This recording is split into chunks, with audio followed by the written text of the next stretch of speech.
Selama tahun 2024, inflasi di Bali dikatakan masih terkendali. Memasuki tahun 2025, berbagai upaya tetap dilakukan untuk memitigasi risiko inflasi.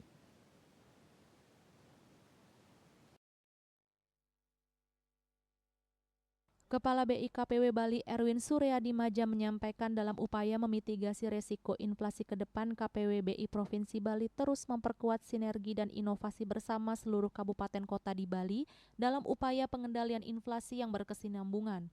Kolaborasi antara seluruh TPID di Bali diwujudkan melalui implementasi kebijakan 4K yang mencakup pelaksanaan operasi pasar dan pasar murah serta gerakan tanam pangan cepat panen atau gentap panen di lahan milik pemerintah. Langkah-langkah lainnya meliputi penguatan pengawasan terhadap ketersediaan stok, perluasan distribusi cadangan pangan pemerintah melalui mitra distributor, tokoh pangan kita, dan pengecer, serta optimalisasi bantuan transportasi guna memperlancar distribusi pangan.